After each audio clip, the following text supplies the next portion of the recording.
오늘 우리가 희생제사가 두 번째 시간으로 들어가는데, 그러니까는 마태복음 5장 21절부터가 본격적인 계명을 새롭게 풀어주는 포기인데, 거기서 우리가 희생제사 첫 번째 시간을 지난 시간에 했었고, 오늘 두 번째 시간인데 아마 희생제사가 꽤 오래 갈 것 같아요. 오늘은 희생제사 두 번째, 그 형제의 의미, 요 형제라고 하는 거에 포커스를 좀 맞춰가지고 한번 살펴보도록 할게요. 복습을 한번 보면, 지난 시간에는 살인하지 말라라고 하는 것이 우리가 일반적으로 사람을 죽이는 개념이 아니라고 하는 것을 보았습니다. 살인이라는 헬라어가 이제 푸오노스인데, 포뉴오라고 하는 푸오노스는 살인이라기보다는 도살이라는 의미를 가지고 있다는 것을 살펴보았죠. 그러면서 호세아서하고 예레미야서를 찾아봤는데, 거기 보니까 희생제사를 열심히 드리고 있는 지도자들한테 선지자들이 뭐라고 얘기하냐면 살육죄에 빠져 있다라고 하면서 책망하는 것을 우리가 이제 성경을 통해서 좀 살펴봤어요. 성경은 하나님께서 하나님의 마음, 그게 생명이죠. 그 마음을 주시고자 쓰여진 책입니다. 그러기에 하나님의 관점에서 보는 게 필요해요. 이게 굉장히 중요해요. 하나님의 관점으로 보는 거. 우리식의 도덕관념이나 우리식의 가치관에 근거한 이해로 받아들이면 전달하고자 하시는 하나님의 의도를 우리는 알 수가 없습니다. 이것은 우리 인간관계를 생각해보면 좀 쉽게 이해가 되는데, 그 사람의 의도를 알려면 내 생각을 비우고 있는 그대로 그 사람의 말을 듣고 그 태도를 주의 깊게 봐야 되잖아, 그죠? 근데 내 생각이 꽉 차 있으면 그 대상이 말할 때 내 생각으로 추측을 하거나 단정 지어서 받아들이게 되는 거죠. 근데 이제 그 대상의 관점에서 내가 잘 귀 기울여서 들으면 공감을 하게 되고 이해를 하면서 마음이 만나지죠, 두 마음이. 두 마음이 만나지지만 내 생각과 내 기준을 가지고 들을 때는 내 쪽에서 뭔가 해주려고 한다는 거죠. 뭔가 이렇게 해결책을 내려고 하는 그런 마음이기에 두 마음이 하나가 되지는 못한다라고 하는 것을 사람 관계를 통해서도 우리가 알 수 있죠. 하나님은 당신의 말씀을 잘 듣고 깨달아 알아라고 하십니다. 그렇게 할 때 그분의 마음과 우리의 마음이 같아지기 때문이고, 그것이 곧 연합 개념이라는 거죠. 지금 이 얘기를 왜 하냐고 하면은, 살인이라고 하는 개념도 우리가 생각하면 사람 죽이지 말라는 거구나, 이렇게 우리식으로 그냥 생각을 해버리고, 사랑하라 그러면 또 화가 나도 좀 참으라는 거구나, 뭐 이런 식으로 우리가 이해를 하고 받아들이는데, 하나님이 얘기하는 거는 차원이 완전 다르다고 하는 거, 그거를 이제 설명하려고 얘기를 했습니다. 그래서 예수께서는 산상수훈을 시작하시면서 너희는 너희식으로 들었으나 나는 너희에게 이르노니, 이런 거지. 내가 옛사람한테 말을 했는데 너희는 너희식으로 그걸 들었지? 근데 그 들은 것을 내가 다시 너희한테 말해준다, 이런 말인 거죠. 하시면서 하나님의 관점으로 교정을 해주시는 게 산상수훈이다. 다시 교정을 해주시는 게 십계명을 다시 풀어주는 장면이다라고 하는 거죠. 그래서 결국 그 희생제사라고 하는 도살, 그 도살의 완성은 예수 그리스도의 죽으심을 향하고 있는 거잖아, 그죠? 그 동물을, 짐승을 죽이라고 했을 때는 짐승을 계속 잡아 죽이라고 하는 게 아니라 결국은 예수께서 죽으실 것을 얘기를 하는 거죠. 그래서 마태복음 5장 21절에서 살인하지 말라라고 할 때 살인하다라고 하는 문법을 보면 뭐 동사, 직설법, 과거 뭐 이런 표현들이 있어요. 거기 보면 과거와 미래를 다 포함하고 있어요. 살인하지 말라라고 할 때, 그러니까 이 살인이 상습적으로 살인하는 걸 얘기하거든요. 상습적인 도살, 이 개념을 얘기하는데, 상습적으로 살인을 하는 것이 과거와 미래를 포함하여서 하면 안 된다, 살인하는 게 없어져야 된다, 이 얘기를 하는 거죠. 내가 계속 죽이고 하는 그 행위가 없어져야 된다라고 얘기하는 거죠. 그러면 성경에서 이런 말을 하는 이유는 그럼 우리가 반대로 보면 우리가 상습적으로 살인을 하고 있다는 말이 된다는 얘기죠. 그러니까 하지 말라라고 이제 하는 거죠. 하고 있는데 그렇다면 상습적으로 습관적으로 하고 있는 그 살인이 도대체 뭐냐는 뭘 가지고 상습적으로 내가 살인을 하고 있다고 얘기를 하는 거냐는 그걸 조금 더 구체적으로 한번 들어가 보면 구약 개념으로 먼저 말하면 열심히 희생제사 드리는 것을 말하고 신약 개념으로 말하면 열심히 회개하는 걸 말한다고 볼 수가 있는 거죠. 그러면 희생제사 드리는 개념이 도대체 무슨 말이길래 하나님의 관점에서는 어떤 의도로 희생제사를 주신 분이 하나님이잖아. 그죠? 희생제사를. 근데 어떤 개념으로 주셨나라고 하는 것을 한번 보면 희생제사 드리는 것 자체는 이제 무슨 뜻이 포함되어 있냐면은 우리가 희생제사 드릴 때 그 뜻이 뭐냐면은 우리의 에너지를 가지고 열심히 해서 그분의 마음을 사고 싶다 하는 게 들어있는 거예요. 희생제사 내가 열심히 뭔가 드린다라고 하는 것은. 근데 하나님의 관점에서는 하나님은 희생제사를 통해서 우리의 에너지를 예수 그리스도와 함께 죽이고 살리겠다는 완성. 옛사람을 죽이고 새사람으로 살리겠다는 그 완성을 하나님의 일하심으로 하겠다라고 하는 것을 봐라 라고 하는 건데 우리는 하나님의 일하심으로 보지 않고 나의 일하심으로 가져온다는 얘기죠. 희생제사 개념은. 그러면 열심히 회개하는 것도 마찬가지로 예수 그리스도와 연합된 그 죽음 안에서 내가 죽고 그 새 것으로 하늘나라 것으로 완성된 그 의를 받아들이는 것이 아니라 내가 계속 열심히 회개하고 또 회개한다는 것은 내 양심으로 의를 삼고 있다는 걸 말하는 거예요. 내가 아직도 걸리는 거지. 예수 그리스도로 말미암아 끝났다고 하는데 끝났다라고 하는 거를 그 안에서 내가 믿음으로 받아들여야 되는데 내가 아직도 기준을 갖고 있는 거라 내 양심이 아직 끓이끼거든.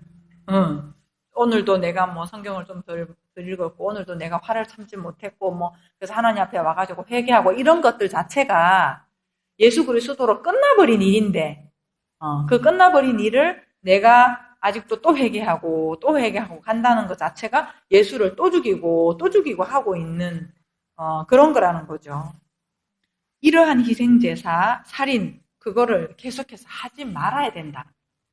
그게 끝나야 된다는 거죠. 그렇게 되면 이제 계속해서 그거를 하면 말이지 어떤 결정을 안에 갖게 되는데 그것은 곧 내 안에 율법이라는 심판 구조가 그대로 있다는 거지. 심판 구조가 내 안에 그대로 갖고 있게 된다라고 하는 것이죠.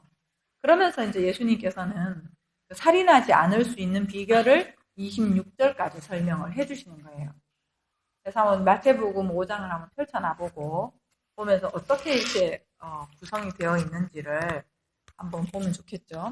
마태복음 5장 21절부터가 살인하지 말라라고 하는 것을 해석을 해주시는 건데 21절부터 26절까지가 이제 그 계명을 계속적으로 설명을 해주시는 거예요.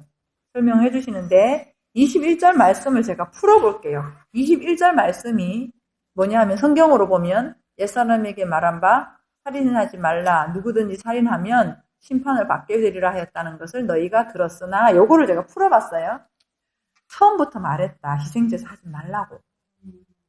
누구든지 희생제사를 계속하면 그 안에 선과 악이라는 심판 구조가 있단다. 이렇게 말한 그것을 너희 식으로 들었지? 그래서 그 선과 악의 구조를 생명 구조로 바꿀 수 있도록 희생제사 그림을 가지고 설명을 했더니 그 뜻을 깨달아 알지 못하고 너희는 너희식으로 열심히 희생제사 하고 있더구나. 이 말씀이 21절 말씀이 좀 풀면은 그래서 22절을 시작하는 게 나는 너희한테 내 식으로 내 의도를 얘기해 줄게. 이러면서 설명을 하는데 22절에 중요하게 떠오르는 단어가 뭐냐면 형제 개념이 나오는 거예요. 형제. 형제에게 노하는 자마다 심판받게 되고 형제 어쩌고 저쩌고 나오는데 근데 노하는 거, 또 공회 잡혀가는 거, 지옥불에 들어가는 거 이거는 이제 하나씩 다시 살펴볼 거고 오늘 중요한 포커스를 맞추는 거는 뭐냐면 형제 개념이에요. 우리는 지금 이 본문의 구조를 보면 형제에게 노하는 자마다 이렇게 가면은 우리는 또 우리가 생각하는 형제가 있잖아요. 그러니까 형제, 교회에서 우리 형제님 하면서 하다 보니까 그냥 무조건 다 형제야.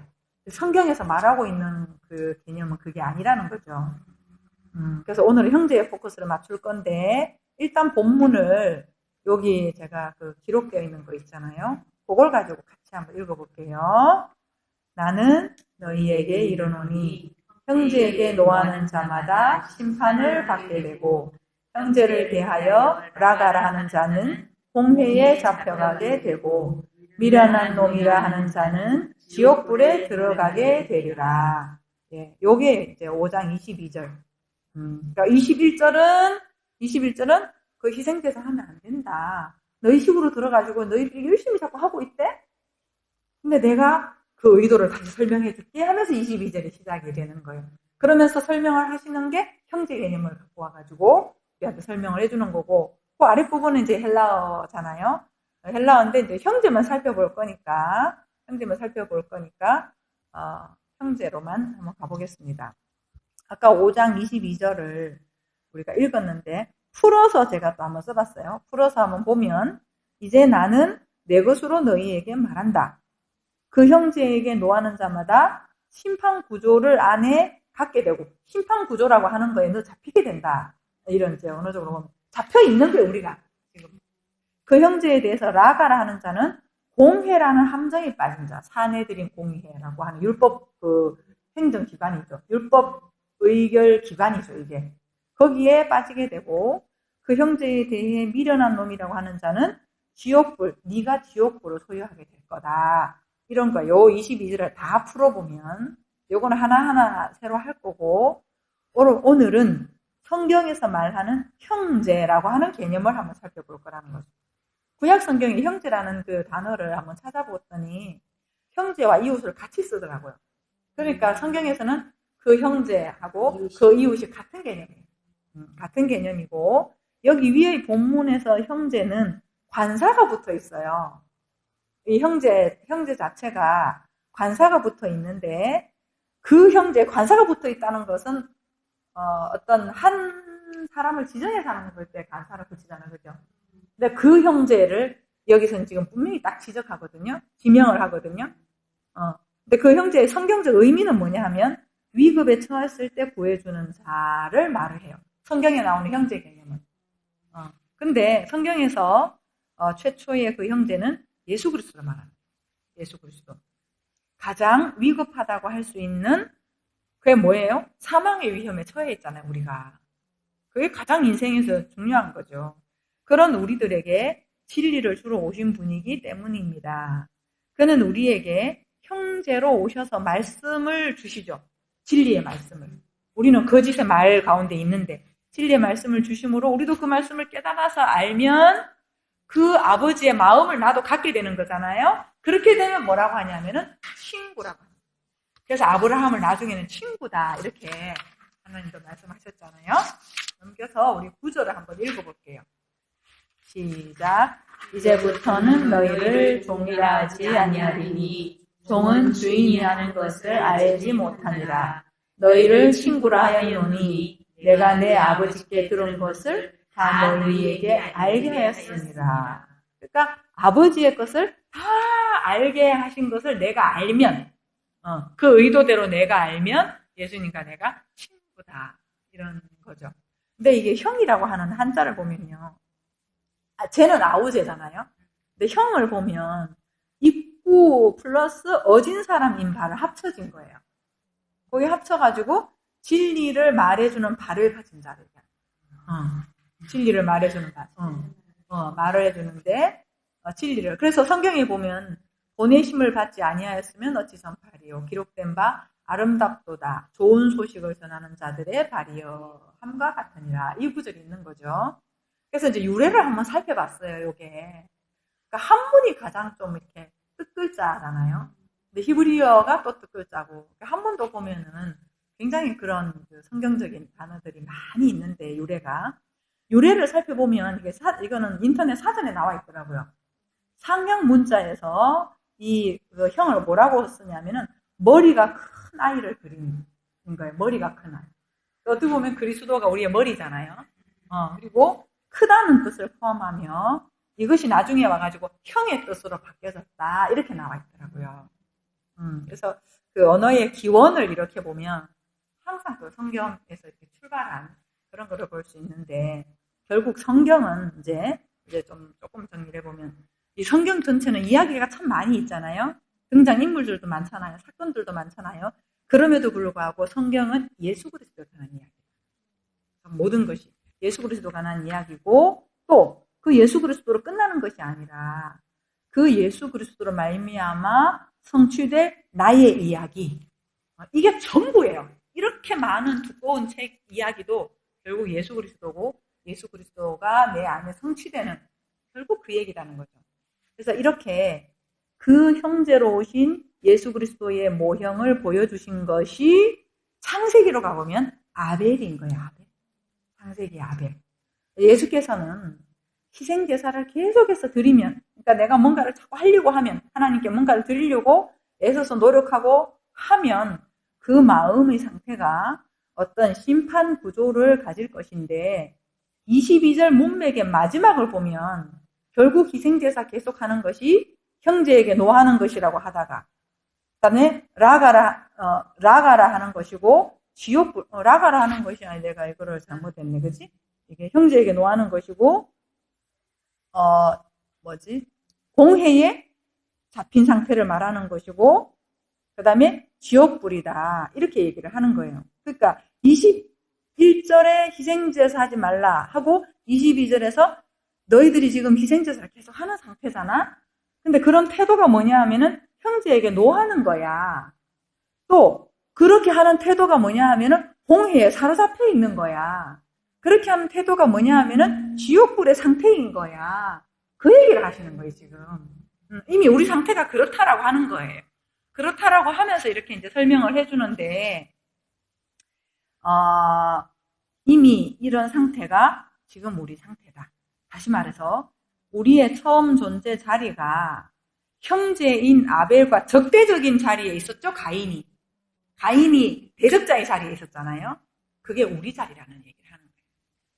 성경은 가인 나쁜 놈, 아벨은 좋은 놈 얘기를 하는 것이 아니라 가인의 자리가 바로 우리의 자리고, 물론 아벨의 자리도 우리 자리이긴 해요. 근데 처음 출발한 가인의 자리라는 거죠. 우리가 가인의 자리인데, 성경은 우리의 상태를 아벨을 죽인 가인의 자아상으로 우리한테 말해주고 있는 거예요. 그 가인의 자아상으로 시작을 한다는 거죠. 그래서 이 그림을 최초의 살인이 일어난 창세기를 통해서 이제 살펴보려고. 오늘은 형제를 찾아본다 그랬잖아요.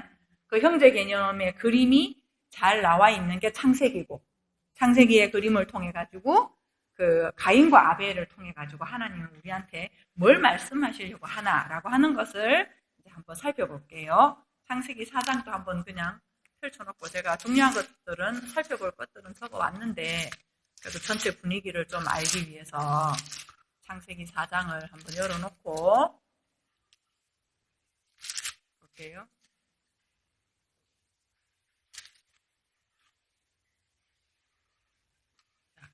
창세기 4장 1절, 2절 한번 읽어볼게요. 여기 제가 적어왔죠.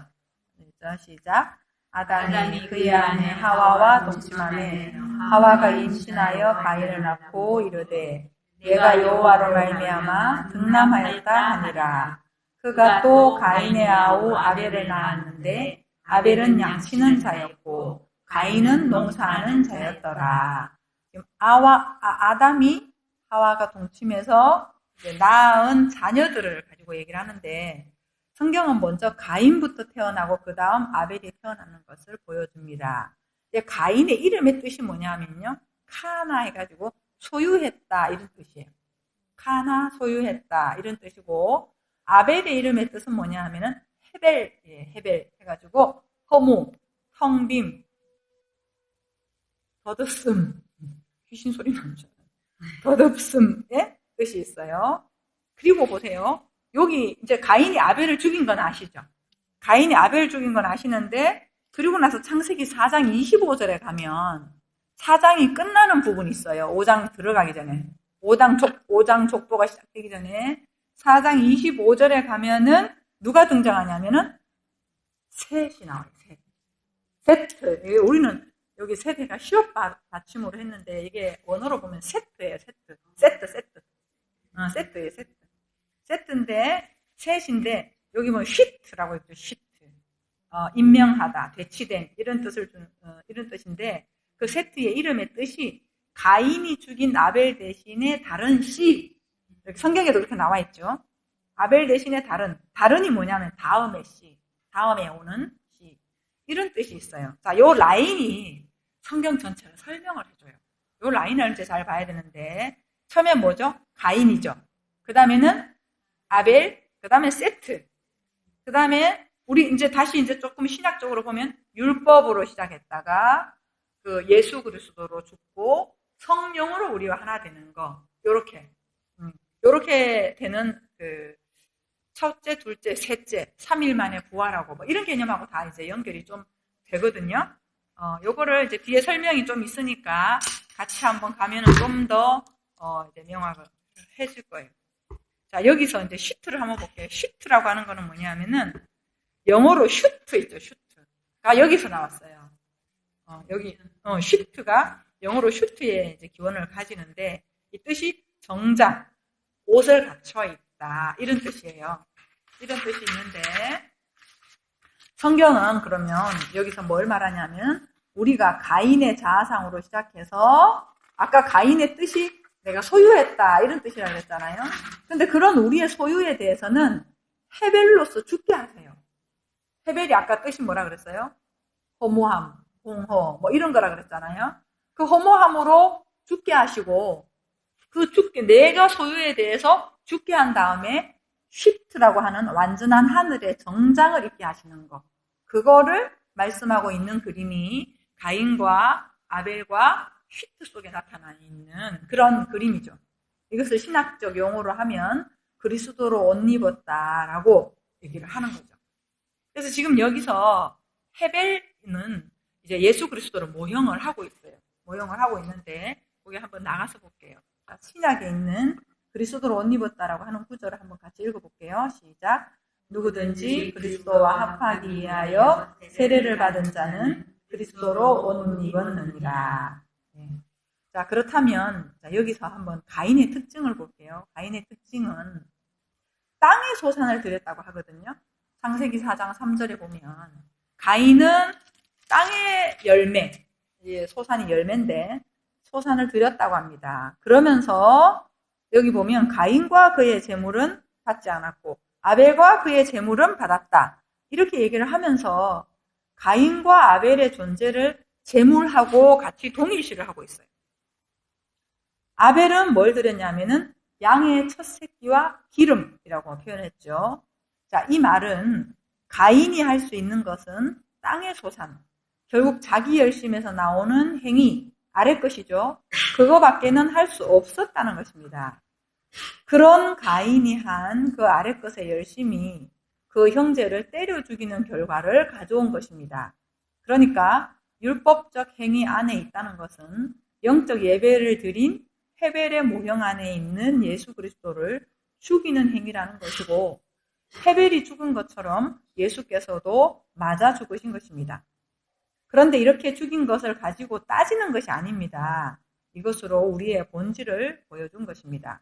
우리에게 원하시는 것은 그런 우리의 본질에 대해서 솔직하게 인정하고 그분의 일하심을 받아들이라는 것입니다. 그래서 헤벨이 죽고 난 다음에 하나님은 가인에게 찾아오셔서 물으시죠. 네 아우 아벨이 어디 있느냐 이렇게 묻잖아요. 근데 여기까지 한번 이제 지금 뭘 얘기를 했냐 하면은 가인이라는 형이 있고 그는 땅의 소산으로 하나님과의 관계를 했다 그러잖아요. 율법 행위를 얘기하는 거죠. 근데 아벨은 양의 첫 새끼와 기름이라 그랬거든요. 그 아벨은 하나님과의 관계 안에서 신학적인 표현으로 하면은 영과 진리로 예배한 자를 얘기를 하는 거예요. 그 자를 얘기를 하는 것이고 이제 요 두 그림을 가지고 얘기를 하는데 지금 우리가 이제 성경은 예수 그리스도와 나에 대한 얘기라 그랬죠. 근데 구약을 보면서 가인을 어떤 나쁜 놈이라고 보고 헤벨은 좀 좋은 놈이라고 보고 그렇게 하면서 그들을 그냥 나와는 동떨어진 객체로 보면은 결국 성경은 나하고 상관이 없어요. 그런데 지금 성경은 결국은 하나님은 내 얘기를 예수 그리스도를 통해 가지고 내 얘기를 하려고 하는 거거든요. 그렇다면 가인을 보면서도 나를 보고 헤벨을 보면서도 나를 보고 셋을 보면서도 나를 볼 수 있는 눈을 가져야 되는 거죠. 그런 눈을 이제 가져야 되는데 지금 우리가 가인도 사실은 나를 얘기하는 거고 아벨도 나를 얘기를 하는 거예요. 셋도 나를 얘기를 하는 거예요. 나를 다 얘기를 하는 건데 지금 그 나라고 하는 것으로 들어오기 위해서는 예수 그리스도의 죽으심이 있어야 가능한 거예요. 그 예수 그리스도 죽으심이 있어야 가능한 건데 그 예수 그리스도는 여기에서 모형이 뭐냐 하면은 아벨인 거죠. 아벨. 한번 좀 더 뒤로 가볼게요. 하나님은 아벨을 죽인 가인에게 찾아오셔서 자, 지금 아까 위에 좀 설명을 좀 놓친 게 있네. 그 뭐냐면은 가인이 아벨을 죽였잖아요. 그런데 우리가 이제 가인은 가인이 나쁜 짓을 했네. 이 얘기가 아닌 거야 지금 성경은. 성경은 지금 그 얘기가 아니고 하나님은 가인아 너 왜 아벨 죽였냐 따지는 게 아니고 그냥 우리 자신을 드러낸 거예요. 가인이 하고 있는 것이 율법행위라 그랬잖아요. 땅의 소산으로 자기 열심 가지고 했다라 그러잖아요. 그렇게 하고 있는 것이 우리도 똑같다는 거예요. 우리의 본질을 보여준 거예요. 근데 그러한 우리의 상태는 뭐냐 하면은 아벨같이 영과 진리를 가진 자를 죽이는 거다. 다시 말하면 아까 아벨이 예수님의 모형이라 그랬잖아요.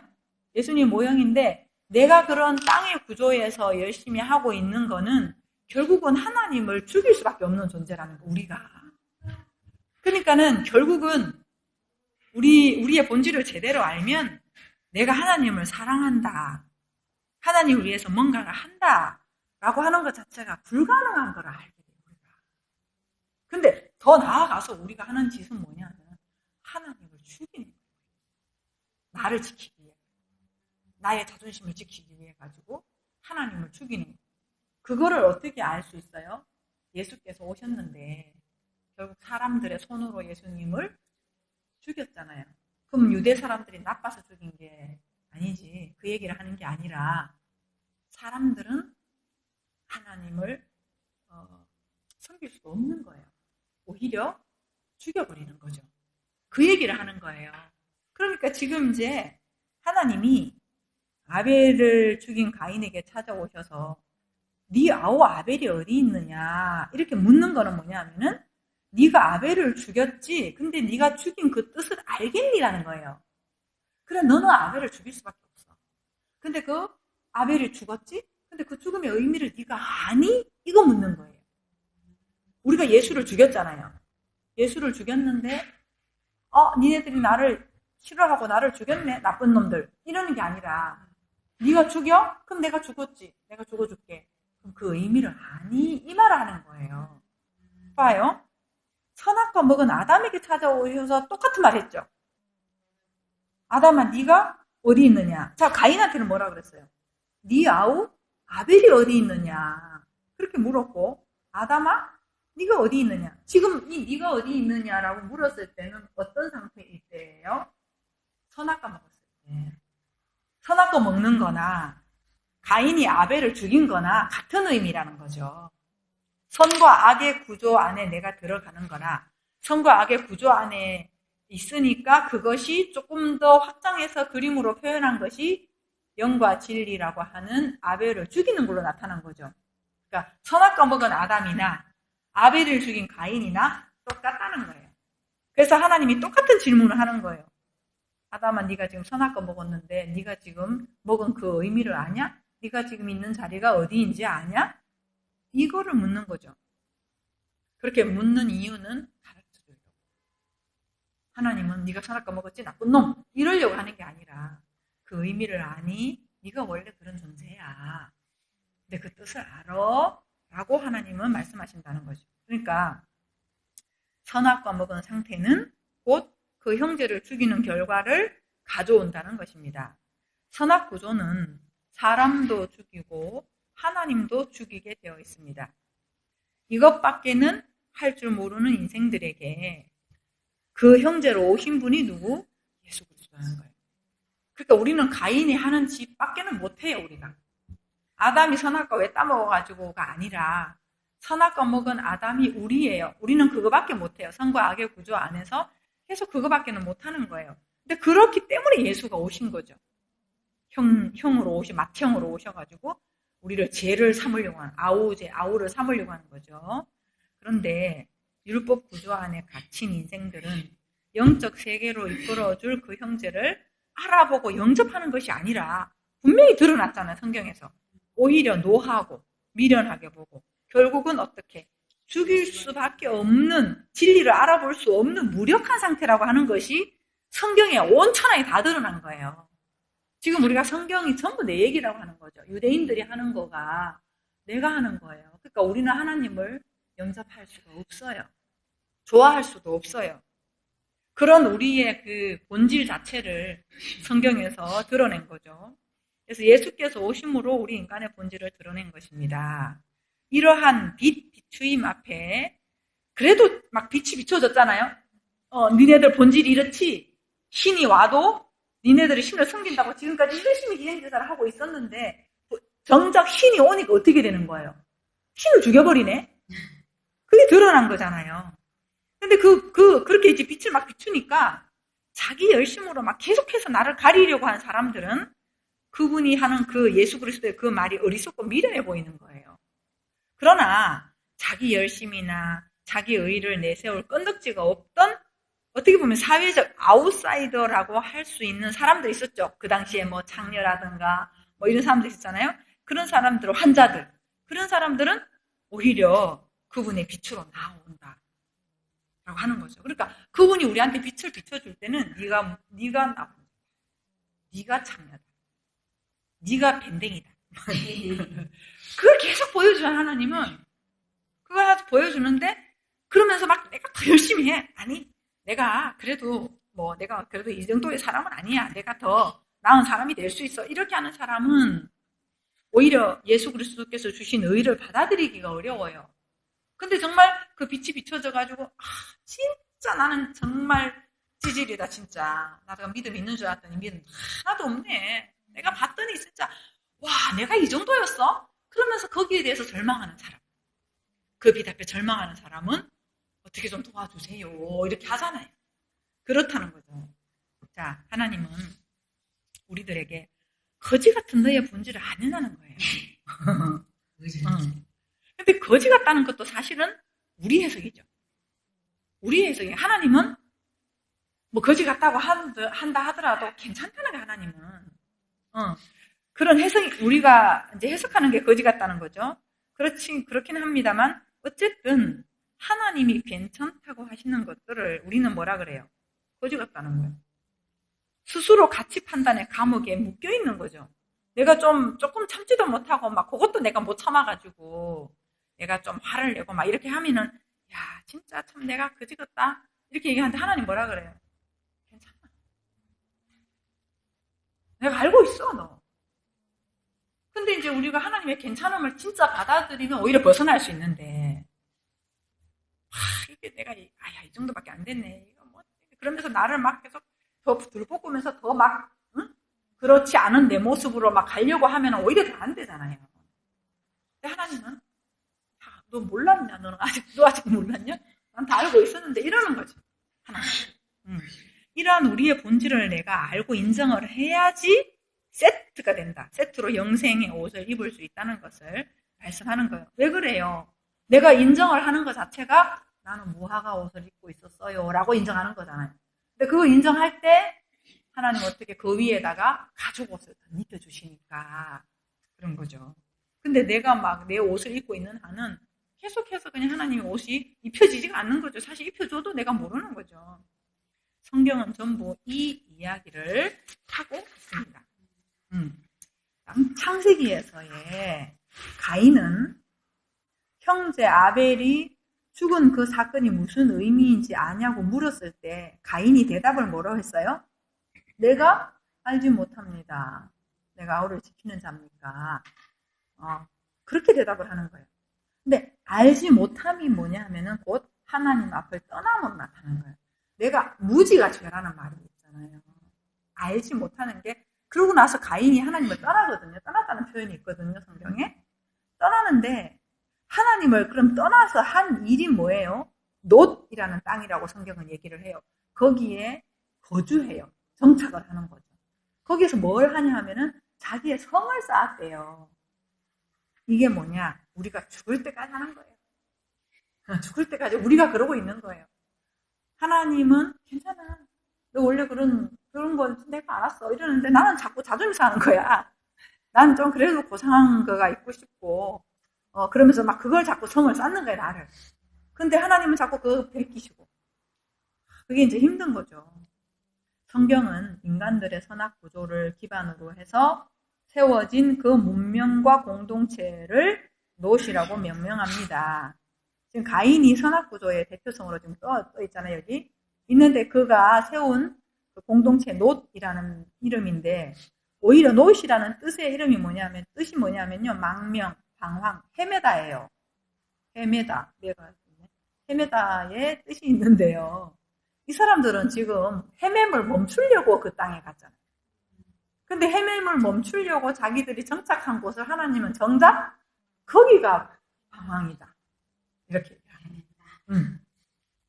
땅의 소산의 특징인 선악구조가 죽지 않고 자기들의 노력과 힘으로 세상에서 휘황찬란한 문화와 문명이라는 건실해 보이는 공동체를 만들어 성을 쌓아도 바로 그곳이 유리방황이 된다.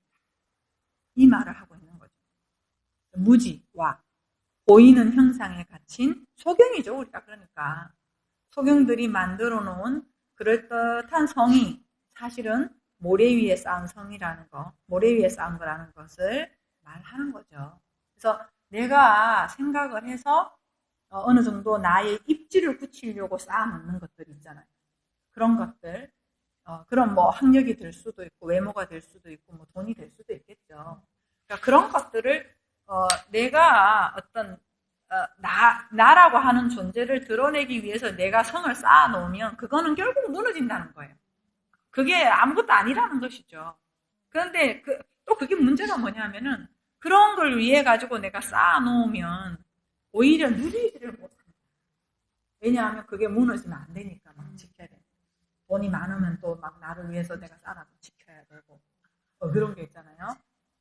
그런데 그게 허상이구나 라고 하는 것을 알고 오히려 내가 그런 내가 쌓으려고 했던 내 자아 구조가 무너지면 오히려 그런 것들이 나한테 자유롭게 내가 그것을 돈이 있으면 즐길 수 있고 오히려 좀 외모가 내가 좀 간다고 하더라도 조금 마음 아프지만 이별도 할 수 있고 그런 거죠. 근데 보세요. 지금 여기까지가 뭐냐 하면은 가인이 자기가 아벨을 죽였어요. 그러니까 율법 구조에 있는 나가 예수 그리스도를 죽인 거예요. 진리를 말하고 있는 그 분을 죽인 거예요. 그분을 죽였는데 하나님 뭐라고 말하냐면 그거 왜 나쁜 짓을 했어가 아니라 그래 너는 죽일 수밖에 없어. 내가 아무리 너를 사랑한다고 해도 나를 죽일 거야. 근데 그 죽임의 의미를 아니? 근데 이 사람 관심도 없는 거야 또. 관심도 없고 아니 뭐 몰라요. 내가 뭐 그거 생각해야 돼요? 이러면서 자기 열심으로 계속 살아가는 게 나인 거야. 그 사람 관심이 없는 거야. 근데 그러면서 막 열심히 또 쌓아. 어쨌든 간에 내가 스펙을 쌓아가지고 어쨌든 또 막 그래도 자존심만 지켜보려고 또 내가 열심히 뭔가 성취해가지고 나는 계속 그 집밖에 못해. 막 그러고 있는데 가인이 아까 그런 거가 이제 그런 거죠. 그러고 있는데 하나님은 포기하지 않는다는 거죠. 그거 뻔히 알면서 또 가인을 쫓아가네. 가인을 이렇게 하나님이 계속 추적을 하시는 거예요. 가인을 추적하는 게 이제 창세기 4장 25절부터 있는데 여기 이제 뒷부분이에요. 성경은 이러한 가인으로 끝나지 않고 창세기 4장의 마지막 부분에서 결국은 셋을 주시면서 셋의 아들을 통해서 하나님의 이름을 부르는 공동체를 형성해서 결국은 그 그리스도라고 하는 이름을 부를 수 있는 그런 공동체를 만드는 거죠. 9절 한번 읽어볼게요.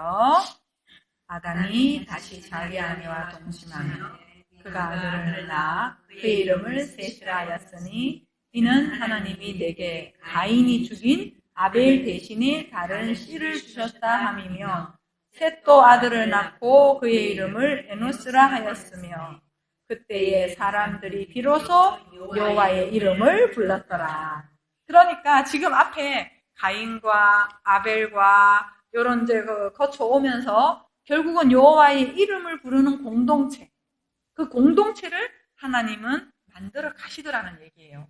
그러니까 이거를 가인 따로 아벨 따로가 아니라 내가 지금 살고 있는 오늘 나는 이 성경을 이렇게 보면서 가인 같은 나, 헤벨 안에서 죽이시고 셋으로 옷을 입혀주시는 아버지의 사랑이 아니라 그거를 이제 우리가 봐야지 내게 이 성경이 생명이 되는 거죠. 자, 밑에 볼게요. 가인과 같은 땅적 가치관으로 찌든 우리를 결국은 추적하신다. 하나님은 결국은 추적하신다. 하셔서 그렇게 만드시고야 만다는 하나님의 은혜로운 열정인 것입니다. 그렇게 가인의 자아상인 우리들을 헤벨이 되어 함께 죽으시고 셋으로 옷 입혀서 아버지의 마음을 가진 아들들이 되게 하셨습니다. 그러기 위해서 예수께서는 희생제사 개념을 형제로 설명을 해주시죠. 설명을 해주시면서 그 형제인 아벨이 드렸던 양의 첫 새끼와 기름으로 가인 같은 우리에게 오신 거예요. 그리고 양의 첫 새끼가 되셔서 죽으셨죠. 제물이 되어서 죽으셨잖아요. 그리고 그 기름은 성령, 말씀, 영 다 같은 말이에요. 그 기름으로 우리 안에 부활하시고 내 안에 말씀으로 부활, 영으로 부활하심으로 우리들이 기름들이 되게 하는 거예요. 말씀들이 되게 하시는 거죠. 이게 부활이에요.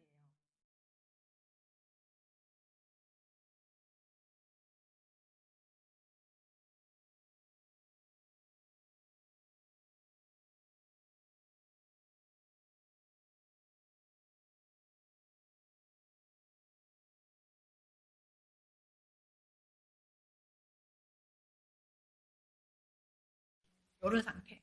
그래서 우리가 말씀을 이제 공부할 때는 지금 이제 저도 이제 가서 배워가지고 또 제 안에 대고 그걸 가지고 이렇게 얘기를 하잖아요. 그렇게 되면은 이제 내 안에 이게 공급차가 생기는 거죠. 앞에 이제 요한일서 2장 27절 말씀을 지금 이제 여기까지 정리를 한번 해보면 맨 처음에 우리의 본질은 선과 악의 구조라고 하는 거예요. 선과 악의 구조인데 그것을 성경에서는 가인으로 얘기를 해놨고, 근데 이제 우리의 가인의 이름이 소유했다는 뜻이었다 그랬잖아요. 그러니까 우리가 소유한 거는 선악 구조예요. 근데 그런 구조를 없이 하겠다. 허무하다. 헤벨로서 같이 이제 죽여 가시고 가인이 아벨을 죽인 것처럼 그렇게 죽게 하셔서 뭘로 부활하냐 하면은 셋으로 부활한다. 새로운 그리스도의 옷으로 입는 것을 이야기하는 거죠. 그래서 그 부활이 어디에 있냐 하면은 외부적으로 있는 게 아니라 내 안에 있는 거죠, 부활은. 그럼 내 안에 부활은 뭐냐? 내 안에 선악 구조라고 하는 것이 죽고, 내가 가지고 있는 그런 기준이 죽고, 하늘나라 것으로 내 안에 채워지는 거죠. 내 안에 채워지면 내가 지금 육신으로 살아가고 있지만 부활 생명으로 살아가는 거예요. 예전에는 땅적인 가치관으로 사니까 힘들었는데 이제는 하늘적 가치관으로 살아가니까 하늘의 인도함을 가지고 살아가니까 자유하고 평강하고 이런 개념으로 이제 가는 거죠. 그 말씀이 요한일서 2장 27절에 좀 전에 우리가 읽은 대로 이제는 너희들 안에 기름이 있다. 너희들 안에 말씀이 있다. 너희들 안이 공급처다. 그렇게 되니까 어떻게 해요? 아까 가인이 놋 땅에 가가지고 성을 건설했다 그랬잖아요. 자기 힘으로 어떤 공동체를 형성해가지고 뿌리를 내렸을 때는 이제 안심이다, 방황 안 할 거야 했는데 오히려 하나님은 그게 방황이라고 얘기를 하고 이제 내 옛 가치관이 헤벨 안에서 죽고 새로운 사람이 되고 내가 기름 부음 받은 자가 되니까 내가 크리스마스가 되니까 이제는 내 안에 뿌리를 내리게 되는 거죠. 내 안에 뿌리를 내리게 되니까 내가 건설하는 성이 없어도 내가 혹시 광야를 간다 할지라도 이미 내 안에 뿌리를 내렸기 때문에 더 이상 유리방황은 끝난다. 라고 하는 것이 지금 요한 1서에서 이야기를 해주고 있는 거라는 거죠. 그렇게 하기 위해서 예수께서 그 형제로 오셨다는 거예요. 그 형제로 오셔가지고 아벨이 되어서 죽어주시는 얘기를 하시는 거죠. 자, 결론 한번 해볼게요. 이 결론을 제가 몇 번을 거쳤어요. 오늘 가서 또 이거 치고 한번 볼게요. 자, 희생제사는 멈춰야 됩니다. 희생제사라는 말 속에는 내가 뭔가 하려고 하는, 하나님께 뭔가 드리고 하나님께 뭔가 잘 보이고 내가 선하려고 애쓰고 하는 그런 거를 다 포함하고 있는 거예요. 그 희생제사는 멈춰야 돼요. 우리의 속성은 하려고 하는 거라는 거죠. 언젠가는 그게 멈춰져야 돼요. 희생제사를 계속해서 드리는 한 우리는 우리의 열심을 계속 주장할 거고 열심히 하지 않는 사람을 보면 비난할 거고 그게 이제 계속해서 끊이지 않을 거고 그러면 내 마음에 쉼이 없을 거라는 얘기죠. 그럼 희생제사 개념을 희생제사를 하지 않고 살인이라고 해도 마찬가지예요. 우리 여기 살인하지 말라를 희생제사 하지 말라로 공부했잖아요. 근데 살인하지 말라고 한다 하더라도 마찬가지예요. 왜냐하면 희생제사의 완성으로 오신 분이 예수 그리스도잖아요. 그럼 그 우리가 계속해서 또 회개하고 또 회개하는 거는 뭘 얘기하는 거예요? 예수를 또 죽이고 또 죽이는 거니까 살인하지 말라고 한다 하더라도 그게 문제될 거는 없어요. 그죠? 그래서 우리가 예수를 계속해서 죽이는 게 뭐냐 하면은 반복적으로 회개하는 거. 아이고, 내가 또 거짓말 했네. 내가 또 사기쳤네. 내가 또 싸웠네. 이러면서 하나님 죄송합니다. 하나님 죄송합니다. 이렇게 얘기하는 것 자체가 예수 그리스도로 단번에 끝난 그걸 믿지 못하고 내 양심으로 괴로워하는 거예요. 그러면은 예수 그리스도가 한 그 일은 아무것도 아닌 거지. 내 양심이 더 커지는 거죠. 내 양심의 법이 더 예수 그리스도가 죽은 법보다 더 크다는 얘기를 하는 거죠. 그래서 계속해서 죽이는 한 내가 예수 그리스도를 믿는다는 것은 아니다. 이름만 예수 그리스도를 믿는 것이지 내 안에서 양심이라는 자아를 계속 강화시키는 꼴인 거예요. 네, 적어도 우리는 지금 어떻게 생각하냐면은 야, 적어도 양심이 있어야 되지 않겠냐. 그렇게 얘기를 하면서 양심을 얘기를 거들먹거리는데 하나님은 양심도 아니라는 거지. 근데 양심이라고 하는 걸 하면서 뭔가가 인간적이다 생각을 하지만 양심이라고 하는 말을 하면서 내가 그래도 양심적인 사람이라고 하는 내 존재 자체를 자꾸 부각시키려고 하는 거죠. 결국 뭐냐 하면 자라는 우상을 섬기는 꼴인 거예요. 하나님을 섬기는 게 아니에요. 자, 주여가 저절로 나오죠. 하나님은 우리가 당신을 섬길 수 없다고 하세요. 이거는 진짜 뼈저리게 우리가 가슴 깊이 새겨야 되는 거예요. 섬길 수 없다는 거예요. 사랑할 수도 없다고 하세요. 오히려 그 하나님과 적대적인 관계에서 그 하나님조차도 죽이려고 한다는 거예요. 니네들이 그런 존재라는 거예요. 그러면서 하나님은 뭐라 그래요? 괜찮다. 안다. 하나님은 괜찮다고 하는 거예요. 그렇게 죽일 수밖에 없는 우리들에게 기꺼이 죽어주시겠다. 죽어주시려고 오신 거잖아, 그분이. 죽어주시겠다는 거예요. 그렇게 죽어주시는 그 사랑을 알아라는 거예요. 알아라는 거예요. 괜찮다고. 너네는 원래 그렇다고. 근데 우리는 그러면 안 돼. 제가 이걸 썼는데 막 눈물 나. 이걸 썼는데. 근데 우리는 어떻게 해요? 아니라고. 내가 섬겨드릴 테니 좀 가만 계시라고. 그런다는 거예요. 그런 우리들에게 그렇게 막 모르니까 그런 거야. 몰라서 그런 거예요. 예수님 돌아가실 때 그러셨잖아요. 저들이 모릅니다. 순진한지 모릅니다. 이런 거죠. 그런 우리들에게 예수께서 이렇게 말씀하시죠. 읽어볼게요. 수고하고 무거운 짐진 자들아 다 내게로 오라. 내가 너희를 쉬게 하리라. 나는 마음이 온유하고 겸손하니 나의 멍에를 메고 내게 배우라. 그리하면 너희 마음이 쉼을 얻으리니 이는 내 멍에는 쉽고 내 짐은 가벼움이라 하시니라. 가볍다는 거예요. 수고하고 여기서 무거운 짐이 뭐겠어요? 왜 나를 섬기지 못할 짓을 하고 나를 섬길 수가 없는데 그 못할 짓을 계속 한다고 수고하고 애쓰냐. 나한테 와봐라. 그리고 나한테 배워봐라. 내가 원래 너희들한테 말했던 거는 그거 아니야. 너희들 있는 그대로 그냥 인정을 하고 가. 자연스러운 그 상태. 자연스러운 그 상태. 내가 다 알고 있는 거야. 그렇게 말씀하시는 그분. 우리한테 쉼을 주시려고. 그러니까 하나님이 우리한테 쉼을 주시지 않는 게 아니에요. 내가 쉼을 싫어하고 못 누리는 거예요. 고통에 쪄들어가지고. 아주 익숙해져가지고. 예수께서는 맏형으로 오셔서 우리의 생각과 감정에 묶인 자아의 감옥으로 진리의 빛을 비추십니다. 보세요. 우리가 율법 구조를 가지고 뭔가 해야 되고 안 하면 안 되고 이래야 되고 저래야 되고 적어도 이 정도는 해야 되고 하는 생각 있죠? 그 생각에 따라온 또 감정이 있겠죠? 거기에 묶여 있어요. 그게 자아예요. 자아의 구조가 자아의 내용이 생각과 감정이에요. 그 자아라고 하는 감옥이죠. 그러니까 감옥으로 예수가 오셔가 진리의 빛을 다 비춰주시는 거예요. 그래서 그 말씀으로 비춰주시는데 그 진리의 말씀의 빛을 점점 깨닫죠. 내가 자꾸 깨달아가면서 내 자아라는 감옥에 있었는데 비춤을 자꾸 받아요. 그 자꾸 비춤을 받다 보니까 어때요? 그러면서 내 실체가 점점 드러나게 되는 거죠. 실체가 이렇게 점점 드러나는 것이고 이거는 환경을 통해서도 마찬가지예요. 자, 글자로 쓰여진 빛이 성경이라고 한다면 글자로 문자로 주신 계시가 성경이라고 한다면 그림과 어떤 사물로 보여진 것은 빛은 환경이라고 할 수 있어요. 그러니까 이거는 문자로 쓰여졌잖아요. 하나님의 메시지가 문자화되었잖아요. 근데 하나님의 메시지가 문자화되지 않는 것이 말이잖아요. 그리고 사물에 있는 그 형상들이잖아요. 그런 것들이 다 모두가 다 하나님의 빛으로 우리한테 계속해서 비춰주시는 거야. 지금 사건을 통해서 상황을 통해서 계속 비춰주시는 거예요. 환경이나 우리가 지금 성경 공부하면서 그런 거야? 그런 거 이렇게 알아가잖아요. 그렇게 빛을 비추면서 알아가잖아요. 근데 환경이나 사람을 통해서 뭘 하시냐면은 내 내면의 생각과 감정을 들추어내시는 거예요. 그 들추어내는데 이놈의 그게 너무 힘들잖아. 우리 안에 뭐 좋은 게 있어요? 정말 안 좋은 거잖아요. 좀 보면. 그게 들추어내니까 너무 힘드니까 막 외부 사람을 원망하거나 환경을 탓하잖아요.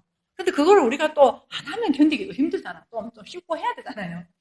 근데 이제 그렇게 하되 그렇게만 하는 것에 머무르면 내 안에 일어난 그 양식의 저장고 아주 보고잖아. 보고 그 보물의 보고인 그것들을 내가 무시하고 있으면은 그것들이 나한테 에너지로 되지는 않거든요. 그래서 우리가 이제 속상하고 화가 나고 하면은 그렇게 하되 내 안에서 일어나고 있는 생각, 내 안에서 일어나고 있는 감정을 바라보라는 거예요.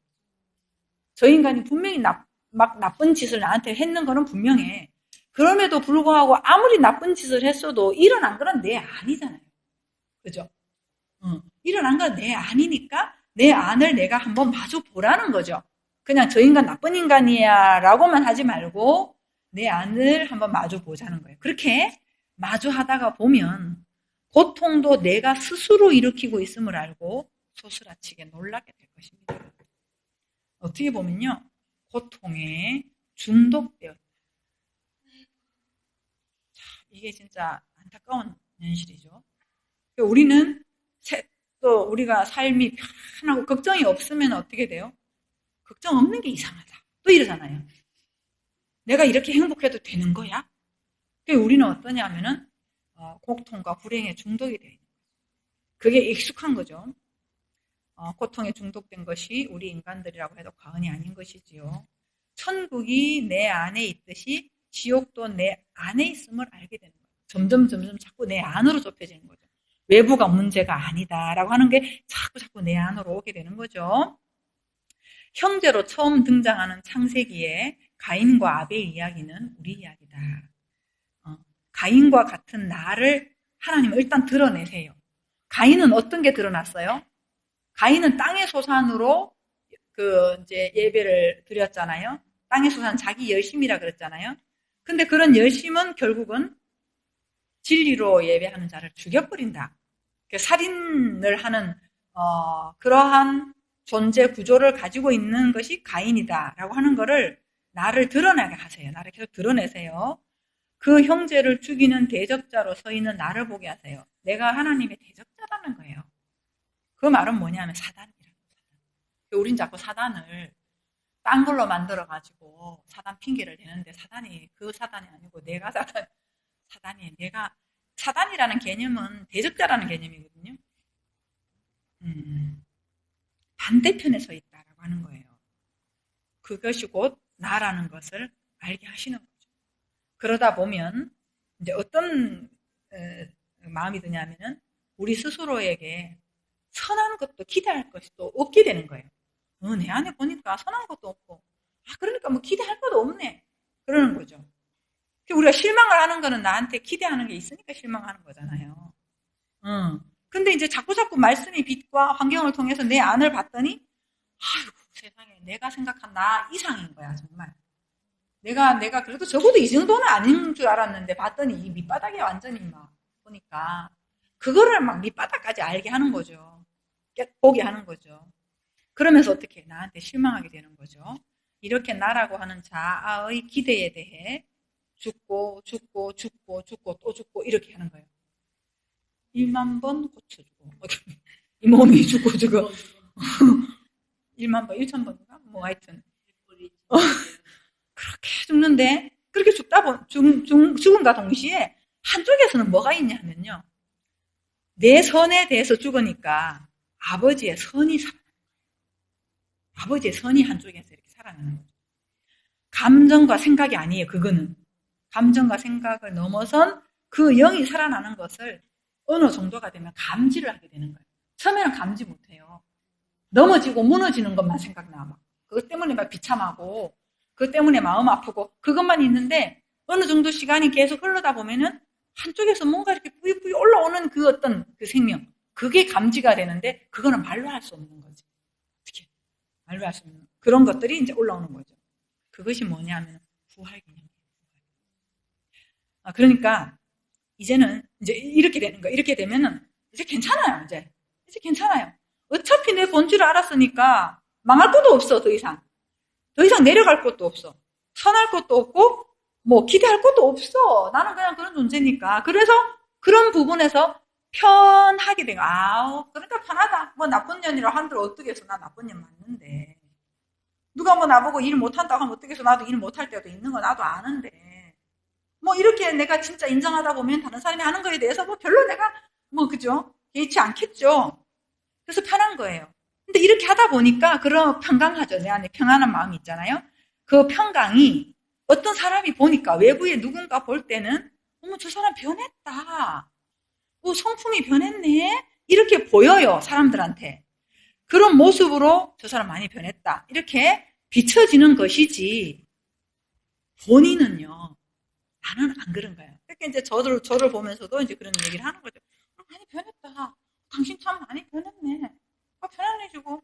우리 엄마 보니까 옛날에는 좀 짜증도 많이 내던데 엄마 언제부터 짜증을 안 내대? 아들이 그렇게 얘기를 하면서 변했다고 얘기를 하는 거죠. 근데 이제 그 사람 볼 때는 변했어. 근데 나는 보니까 변한 게 아니라 더 지독한 게 있어, 내 안에. 내가 보는 나는 성품이 변한 게 아니라 내 안에 더 지독하고 막 볼수록 더 지독한 게 오늘도 성폭 그거 집단 상담 이렇게 하면서 나를 이렇게 들여다보니까 엄청 아닌 척 하려고 애쓰고 있더만. 엄청 대연한 척 하려고.